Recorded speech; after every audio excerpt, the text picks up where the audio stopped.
I didn't think it would be this hard to pretend. That's what I kept telling myself as I stood on the edge of that porch, watching the way the string lights swayed in the pine-scented wind, listening to laughter roll through the open door like a wave I wasn't sure I could ride. The cabin sat low against the lake, all dark wood and wide windows, the kind of place that looked like it had been built by someone's grandfather and held together by decades of summer memories I would never be part of. The sun was dropping behind the trees, turning everything amber and gold, and I felt like an imposter in someone else's postcard. I was wearing flannel, borrowed flannel. It smelled like cedar and laundry detergent that wasn't mine, and the sleeves were just slightly too long. I'd rolled them up twice, but they kept sliding back down over my wrists. I wanted to fix them again, but I was afraid if I moved too much, someone would notice how stiff I was standing. How unnatural this all felt. Beside me, Bo was laughing at something his cousin had said. His whole body leaned into it, easy and open, like he'd never known what it was like to hold back. He had one hand wrapped around a beer he wasn't drinking, and the other was resting on my shoulder. Casual, warm, like it had always been there. I tried to breathe normally. His cousin, a woman with sharp eyes and an even sharper smile, tilted her head and looked at me like she was trying to solve a puzzle. She said something about how she'd never seen Bo bring anyone home before. Not since Grant. Not since the breakup that everyone still talked about in hushed tones like it was a tragedy, and not just two people who couldn't make it work. Bo's hand tightened on my shoulder. Just for a second. Just enough for me to feel it. He said the word like it was the easiest thing in the world. Boyfriend. He said it with that grin of his, the one that made people believe anything he told them. And he pulled me in a little closer like we did this all the time. Like I wasn't a stranger he'd barely known 3 weeks ago. Like this wasn't a favor wrapped in a lie wrapped in something I didn't have a name for yet. The cousin raised her eyebrows, smiled wider, and said something about how we made a cute couple. Someone else called out from inside, asking if we wanted another drink. Bo answered for both of us. I stood there and nodded when it seemed appropriate. Smiled on cue. Let him guide me into conversations I didn't know how to navigate. At some point, he took my hand. Not for show. Or maybe it was for show. I couldn't tell anymore. His palm was warm and slightly rough, and his thumb brushed over my knuckles in a way that felt too deliberate to be accidental. I looked at him, but he wasn't looking back.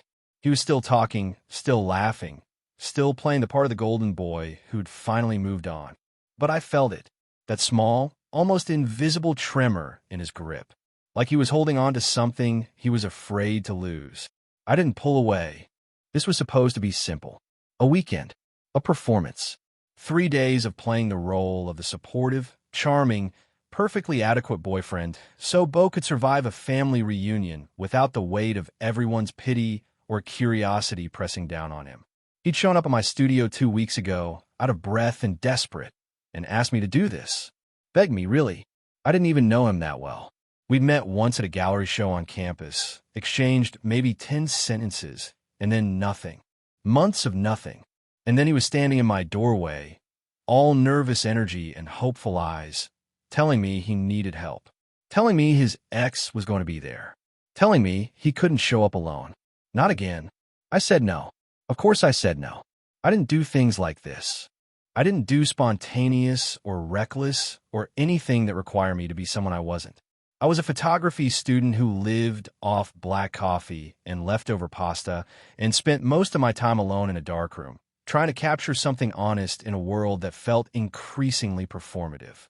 I didn't do fake relationships. I didn't do family reunions.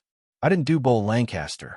But then he looked at me with that expression, half pleading, half proud, like he hated having to ask, but couldn't bring himself to walk away.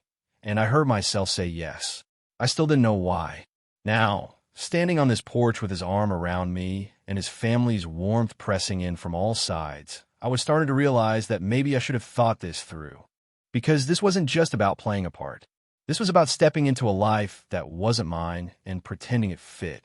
It was about holding his hand in front of people who wanted to believe we were real. It was about watching the way he looked at me when he thought no one else was paying attention, like he was checking to see if I was still there, still willing, still okay. And I was. I was okay. That was the problem. Because somewhere between the moment we arrived and the moment his cousin called me his boyfriend, something shifted. The air felt heavier. The lights felt warmer. Bo's touch felt less like a prop and more like a tether. And when he laughed at something his uncle said and leaned into me, resting his head against my shoulder for just a breath, just a heartbeat, I forgot this was fake. I forgot I was supposed to be pretending. Someone inside turned on music. Something slow and folky, the kind of song that made you want to sway even if you were standing still. Bo's cousin wandered back into the house, and for a moment, it was just the two of us on the porch, standing in the fading light, surrounded by the sound of the lake lapping against the shore and the hum of voices inside. Bo turned to look at me, really look at me. Not the performative glance he'd been giving me all evening, but something quieter, something that made my chest tight. He didn't say anything. He didn't have to. I looked back at him, and for the first time since we'd arrived, I let myself see him. Not Bo the charmer. Not Bo the film major with the easy smile and the complicated past. Just Bo, the person standing next to me, close enough that I could feel the warmth radiating off his skin, close enough that I could see the way his jaw tensed like he was holding something back. He opened his mouth like he was going to say something, then closed it, then tried again. He said my name, just my name, Noah, and I realized, with a clarity that felt almost painful, that I was in trouble. Because this was supposed to be a lie. A favor. One weekend to help someone I barely knew survive a situation I didn't fully understand. But standing there, with his hand still holding mine and his eyes searching my face for something I wasn't sure I could give him, I knew it had already become something else. Something I didn't know how to pretend my way out of. I should probably explain how I ended up here. 3 weeks ago, I was exactly where I always was. In my studio apartment that doubled as a workspace, surrounded by prints hanging on clotheslines, the smell of developer solution still clinging to my clothes. I was editing photos from a senior portrait session, trying to make someone's forced smile look genuine, when I heard the knock. I almost didn't answer. I wasn't expecting anyone. I never expected anyone. But the knocking continued, insistent and a little frantic, and when I finally opened the door, there he was. Bo Lancaster, film major, campus golden boy, the kind of person who moved through the world like it owed him something and was happy to pay up. We met exactly once before, a gallery show in the student union back in September. I've been standing in front of one of my pieces, a black and white study of empty chairs in a lecture hall, when he'd appeared beside me and said something about negative space. Something surprisingly insightful. We'd talked for maybe 10 minutes. He'd asked for my number. I'd given it to him, then spent 2 weeks checking my phone more often than I wanted to admit before I finally accepted that he'd forgotten I existed.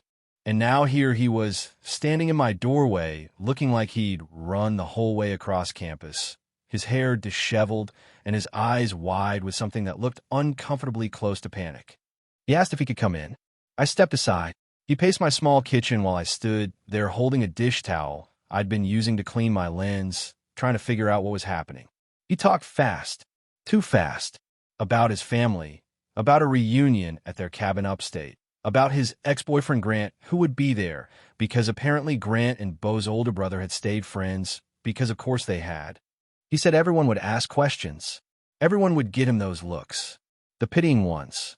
The ones that said they remembered how good he and Grant had been together, how perfect they'd seemed, how sad it was that it fell apart. He said he couldn't do it alone again. Not this time. Then he stopped pacing and looked at me directly and asked if I would come with him. As his boyfriend. Just for the weekend. Just to get through it. I said no immediately. I didn't even have to think about it. This wasn't the kind of thing I did. I was careful. Controlled. I didn't insert myself into other people's chaos. I didn't pretend to be things I wasn't. I photographed life. I didn't perform it. He nodded like he'd expected that answer. Started to apologize. Said he knew it was a lot to ask, though we barely knew each other, that he shouldn't have come. But he didn't leave. He stood there in my kitchen, looking at the prints hanging overhead, at the half-eaten container of pasta on my counter, at the empty coffee cups lined up by the sink. He looked at my life like he was trying to understand it. Then he looked back at me and said something quieter, something that didn't sound rehearsed. He said he'd thought about texting me after that night at the gallery, that he'd wanted to, that he'd been in the middle of a breakup and trying to figure out who he was without someone else defining him, and he hadn't known how to reach out without it being a mess. He said he remembered thinking I seemed like someone who didn't need anything from anyone, that I looked comfortable being alone. He asked if that was true. I didn't answer right away. I wanted to say yes. It would have been easier to say yes. But standing there, looking at him, really looking at him, past the charm and the desperation and the obvious performance of confidence, I realized I didn't know anymore. I asked him why me. Why not ask a friend, someone who actually knew his family, someone who could pull this off without having to fake every detail? He smiled then. Not the wide, easy grin he'd given his cousin on the porch. Something smaller, more honest. He said maybe that was exactly why. Because I didn't know them. Because I didn't have any expectations.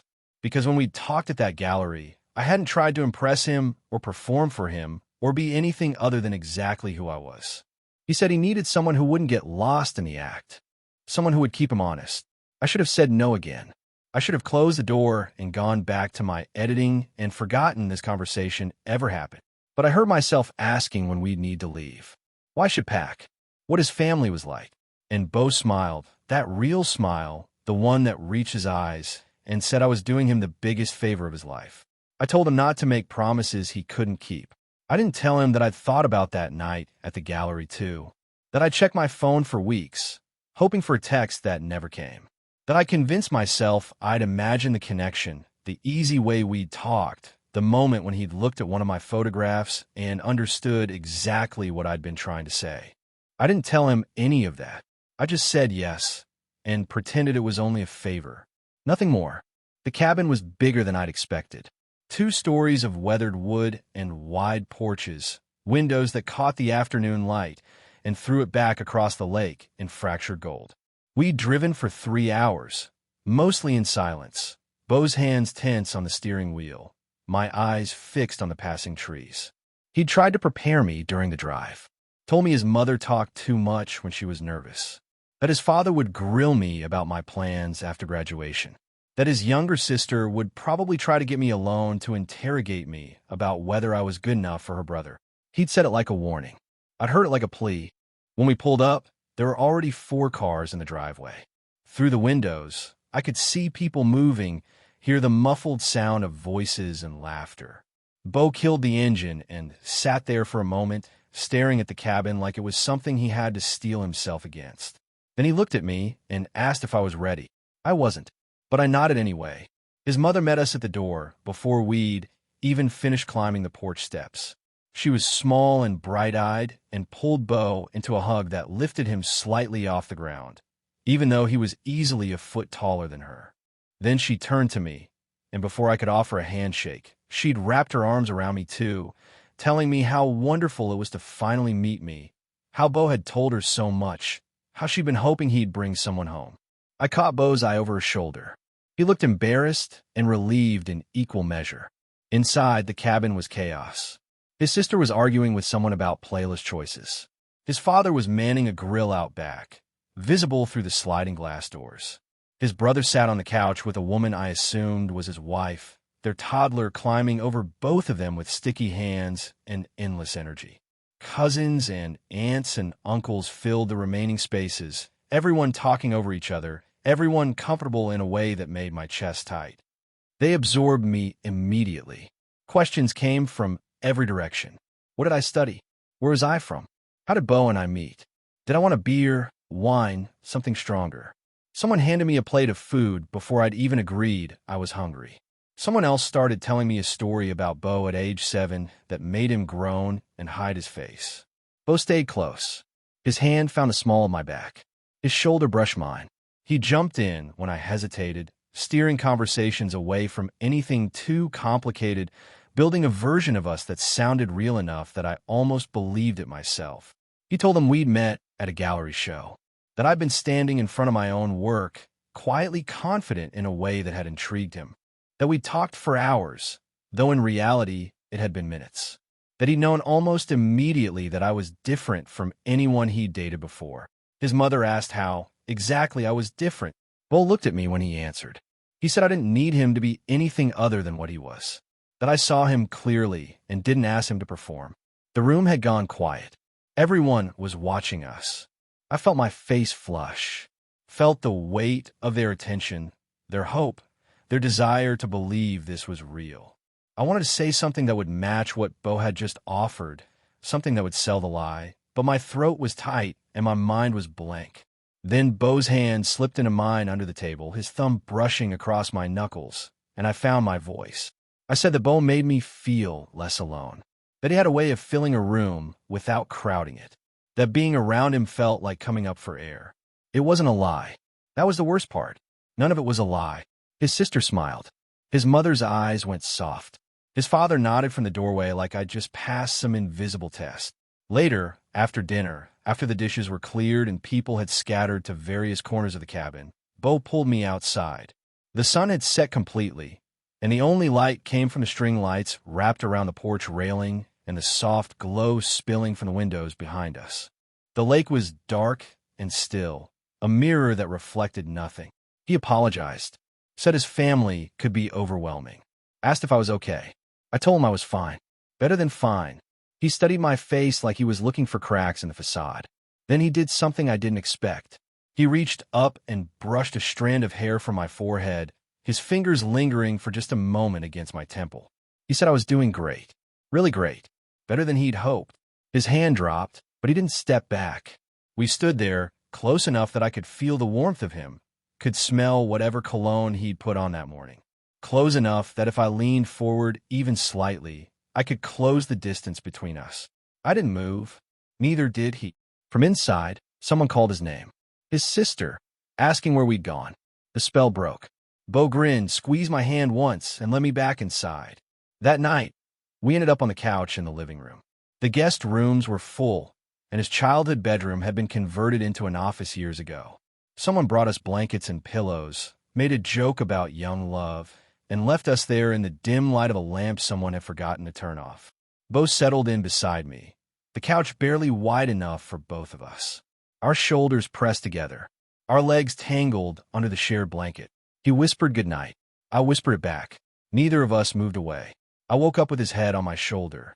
The morning light was filtering through the windows, soft and gray, and somewhere in the night, we'd shifted closer together.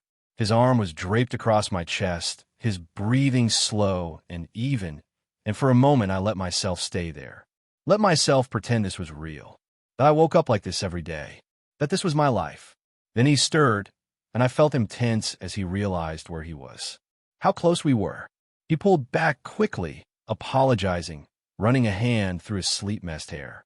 He said he was a cuddler, always had been, sorry if it was weird. I told him it was fine. I didn't tell him I'd been awake for 20 minutes, afraid to move, afraid to break whatever fragile thing had formed between us in the dark. The second day felt different, easier, like my body had learned the choreography overnight and could finally perform it without thinking. When Bo reached for my hand, I didn't hesitate. When his father asked me about my photography, I answered without the tightness in my chest. When his sister pulled me aside to show me embarrassing childhood photos, I laughed genuinely. But it was the small moments that undid me, the ones that happened when no one else was paying attention. Bo defending my career choice to his uncle, who'd made some dismissive comment about art degrees and real jobs. Bo's voice going sharp, protective, telling him that I was talented, that I saw the world in ways most people couldn't, that I'd be successful because I actually cared about what I was doing. The uncle had backed off, hands raised in surrender, and Bo had turned to me afterward and quietly asked if I was okay, like my feelings mattered more than keeping the peace. Or later, when his mother was telling a story about his childhood, and Bo leaned over and whispered the real version in my ear, his breath warm against my skin, making me smile despite myself. He kept doing that, giving me the truth underneath the family mythology, like he wanted me to know him, really know him, not just the version everyone else saw. In the afternoon, his brother suggested taking the canoes out. The lake was calm, mirror smooth, and Bo volunteered us before I could object. I've been in a canoe maybe twice in my life, but he said it was easy, that he'd handle most of it, that I should just enjoy the view. We pushed out from the dock, and for a while we just drifted, Bo paddling lazily, me trailing my hand in the water.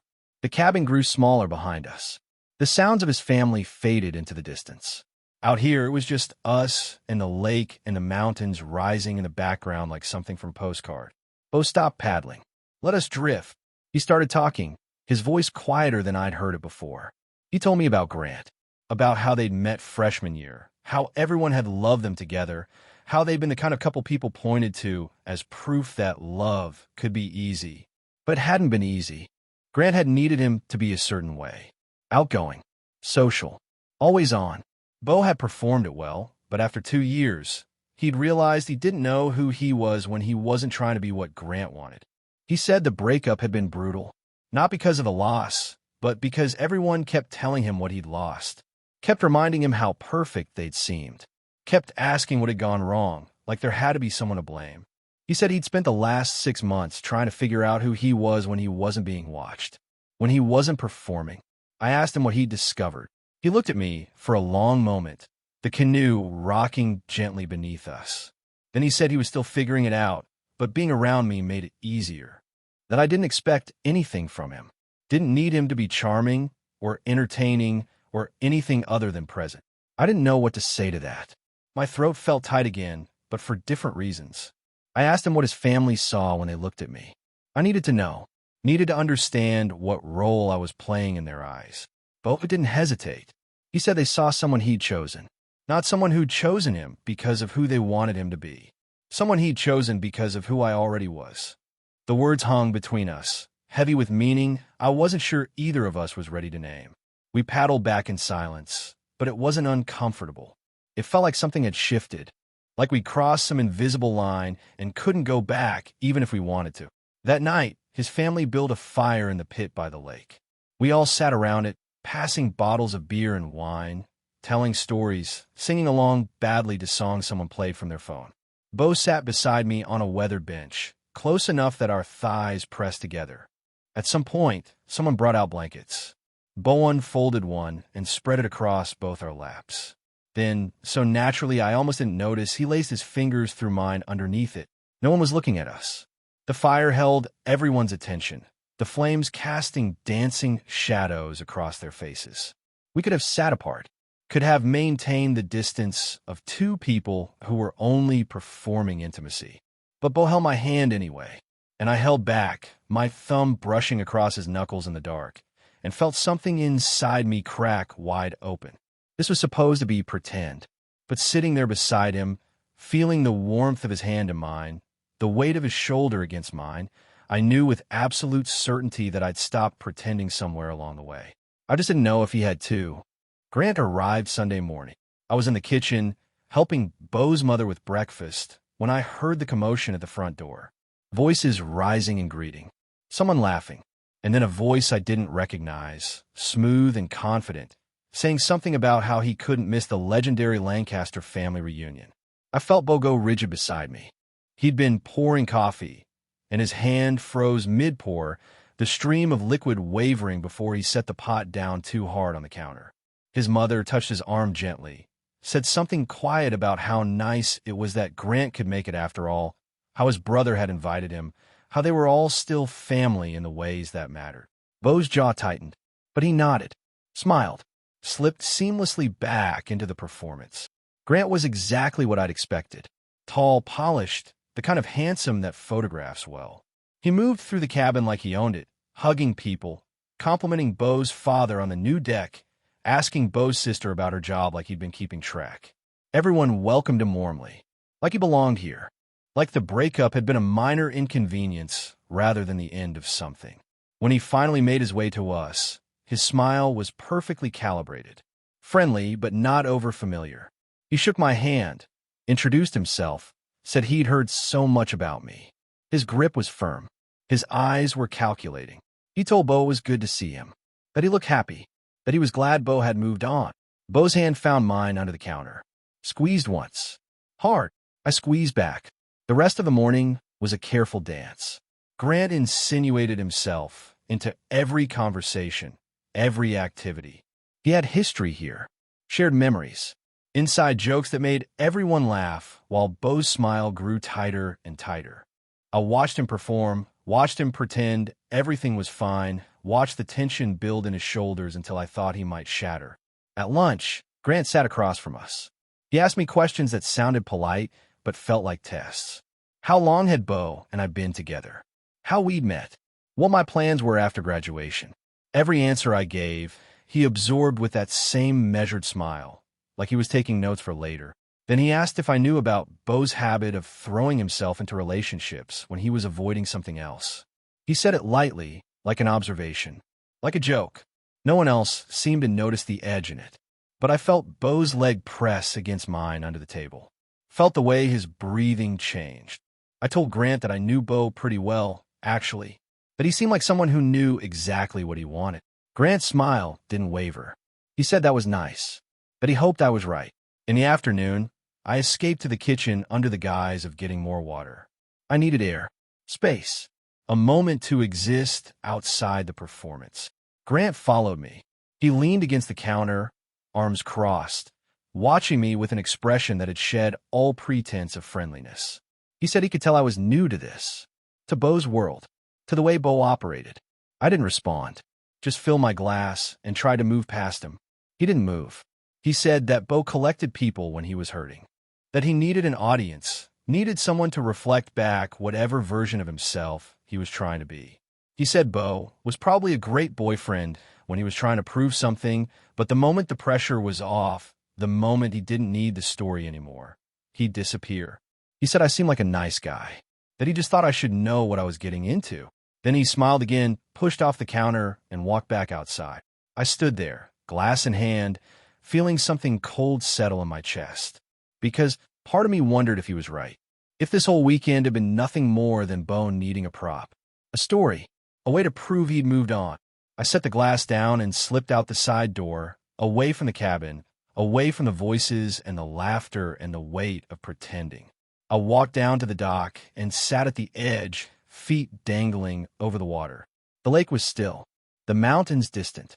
Everything felt too big and too small at the same time. I didn't know how long I sat there before I heard footsteps behind me. Bo sat down beside me without asking, without explaining.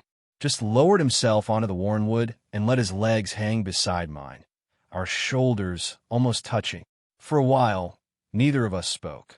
Then I said it, the thing I'd been trying not to think since Grant's words had burrowed under my skin.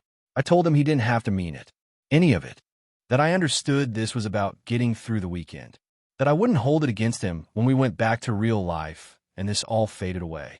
But I did. I said it quietly, almost to myself, but I did mean it. Bo's head turned. I could feel him looking at me, but I kept my eyes on the water. He asked what Grant had said to me. I told him it didn't matter. He said it did. His voice was rough, hurt. I finally looked at him.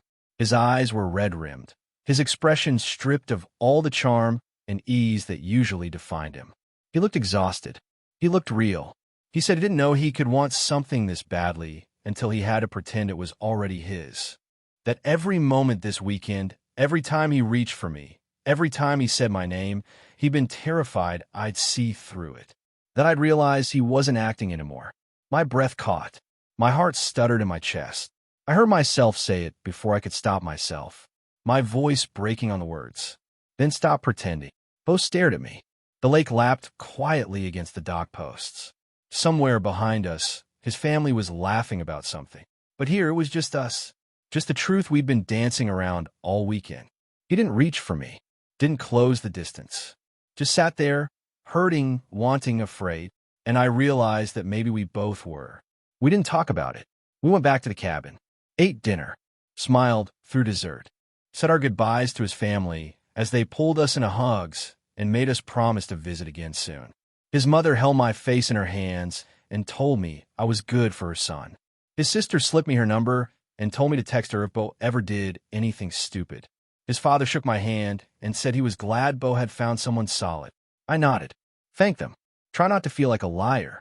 Bo packed our bags while I stood on the porch one last time, watching the sun rise over the lake. The string lights were off now. The cabin felt quieter, emptier, like the magic had already started to fade. The drive home was different from the drive up. No nervous chatter, no attempts at preparation. Just silence that stretched between us like something physical. something neither of us knew how to cross. I watched the trees blur past my window, watched the landscape shift from mountains to highways to the flat sprawl of campus town. Every mile that passed felt like distance opening up between us, like we were returning to separate lives, separate realities. When Bo finally pulled up in front of my building, he put the car in park but didn't turn off the engine. Just sat there, hands on the wheel, staring straight ahead. I waited, gave him space to say whatever he needed to say. He thanked me, said I was incredible, that I'd done more than he could have asked for, that his family loved me, that the weekend had been perfect. The words were kind, grateful, and they felt like a door closing. I heard myself say it was a good performance. My voice flat, careful. He flinched, just slightly, but I saw it. I reached for the door handle, but before I could pull it, he said my name. Soft, almost desperate. I looked at him, really looked at him. His eyes were tired, his jaw tight. He looked like he wanted to say something, but couldn't find the words. Or maybe he'd found them and didn't know if he was allowed to speak them. I waited. He said thank you again, then looked away. I got out of the car, pulled my bag from the back seat, closed the door maybe harder than I needed to. I didn't look back as I walked to my building. Didn't let myself turn around to see if he was watching. Just kept moving forward, one foot in front of the other, until I was inside and the sound of his engine fading into the distance. The days that followed were strange. Empty. I went to class, edited photos, worked on my senior portfolio, tried to pretend that nothing had changed, that I hadn't spent a weekend living inside a fantasy that felt more real than anything I'd experienced before. My phone stayed silent. No texts, no calls, nothing. I told myself it was better this way. Clean, simple. We'd done what we agreed to do, and now it was over. No complications, no messy feelings to navigate. Just back to our separate lives like the weekend had never happened. But at night, lying in bed, I could still feel the weight of his hand in mine. Could still hear his voice saying he hadn't known he could want something so badly. Could still see the look on his face when I'd told him to stop pretending.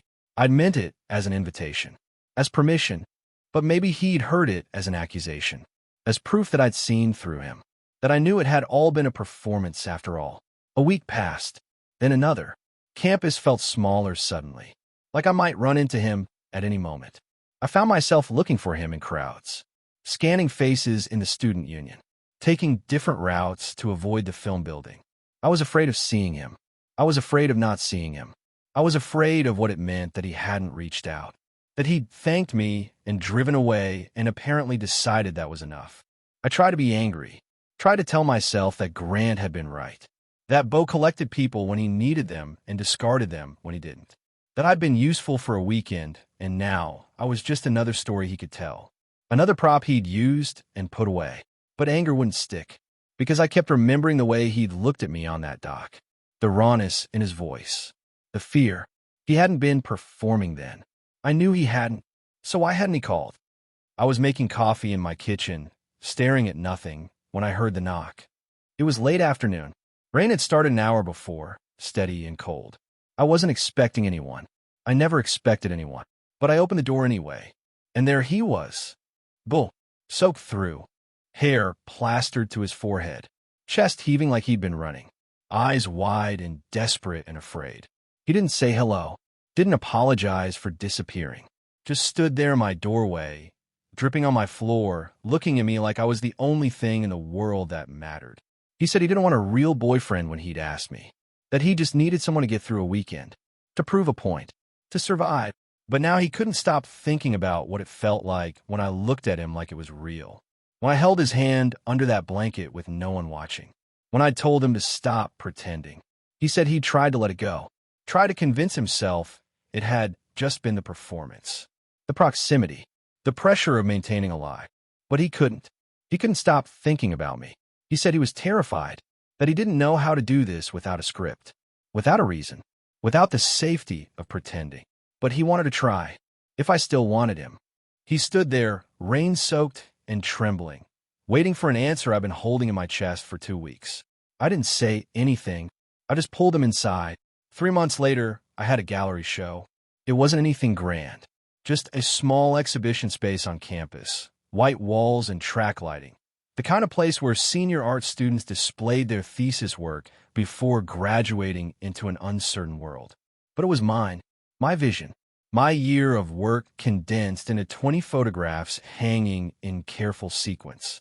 The theme had come to me slowly, building over months of shooting and editing and trying to understand what I was actually trying to say.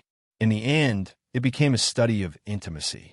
Not the obvious kind, not bodies pressed together or lips meeting, but the smaller moments, the ones that happened in the spaces between. Hands reaching across a table, fingertips not quite touching, a glance caught in profile, the subject looking at something just out of frame, shoulders nearly brushing in a crowded doorway, the negative space between two people sitting on a bench, close but not quite close enough, almost touches, almost moments, the weight of wanting something you weren't sure you were allowed to have. I didn't tell Bo about the show. We'd been together for 3 months, officially, really, and it still felt fragile sometimes. Like if I acknowledged it too loudly, it might dissolve. We were learning each other slowly, learning how to be together without the structure of pretense, without the safety of performance. It was harder than I'd expected, and easier, and more real than anything I'd known before. He'd started spending nights in my apartment, leaving clothes in my closet, making coffee in my kitchen like he belonged there. We'd go to his film screenings and my photography critiques, and slowly, carefully build a life that was ours. Not borrowed, not temporary, just ours. But I hadn't told him about the gallery show. I told myself it was because I wanted to keep this part of my life separate, protected, that I needed to do this on my own terms. Really, I think I was afraid. Afraid he'd see the photographs and know exactly what they were about, who they were about. The opening was on a Thursday evening. A modest crowd filtered through. Professors, other students, a few people from town who came to these things out of habit. I stood in the corner, watching people move through the space, listening to their quiet conversations, their interpretations. And then I saw him. Bull, standing in the doorway, slightly out of breath, scanning the room until his eyes found mine. He was wearing the jacket I liked, the one that made him look older, more serious. His hair was still damp from the rain that had started outside. He hadn't known. I could see it in his face. Someone must have told him, must have mentioned it casually, and he dropped everything to be here. He crossed the room to me, didn't say anything about why I hadn't invited him, didn't ask why I'd kept this from him, just pulled me into a brief hug and said he was proud of me, that he wanted to see everything.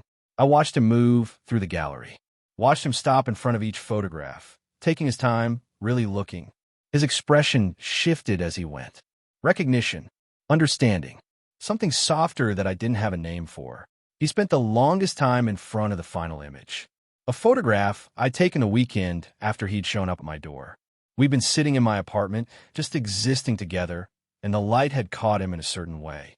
He'd been laughing at something, his head tilted back, completely unguarded.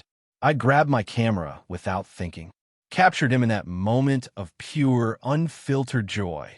It was the only photograph in the series that showed a face, that named its subject. When he finally turned back to me, his eyes were bright. He walked over slowly, deliberately, and stopped close enough that I could feel the warmth of him. He said the photographs were beautiful, that they were honest in a way that made his chest ache, that he could see me in every frame. Then he smiled, that real smile, the one I'd learned to recognize as entirely mine. He asked if I wanted to know what he thought the series was really about. I nodded, not trusting my voice. He said it was about the moment before, the breath before the leap, the space between wanting something and believing you could have it. He said it was about learning to close the distance. He wasn't wrong. Then he said something that made my throat tight. He said that maybe we could spend the next 50 years closing that distance, one almost touch at a time, until there was no space left between us at all. I told him that sounded like a long time. He grinned, said he was willing to put in the work. I laughed, actually laughed, and pulled him closer, closing the distance myself. He asked if this was still part of the performance, if we were still pretending. I kissed him, right there in the gallery, in front of professors and students and strangers. Kissed him like I'd wanted to that first night on the porch. Kissed him like I'd been afraid to when we were pretending. Kissed him like it was real. Because it was. When we pulled apart, he was smiling. I was smiling. And for the first time since this all began, I felt like we were finally on the same page. Finally living the same story. Not the one we'd performed. Not the one we'd faked. The real one. Later, after the gallery had emptied and we'd walked back to my apartment through the rain, he stopped me on the stairs. Pulled out his phone. Asked if he could take my picture. I said yes. He captured me there, halfway home, rain-soaked and smiling. Looking at him like he was the only thing that mattered. Not pretending. Not performing. Just real. He showed me the photo, and I saw what he saw. Someone happy. Someone loved. Someone who'd finally learned how to close the distance. He said he was keeping it. That someday, when we were old and had forgotten how this all started, he'd show it to me and remind me of the night everything became real. I told him I'd never forget. He kissed me again. Said he was counting on it. And we went inside. Together. For real. Finally, completely real.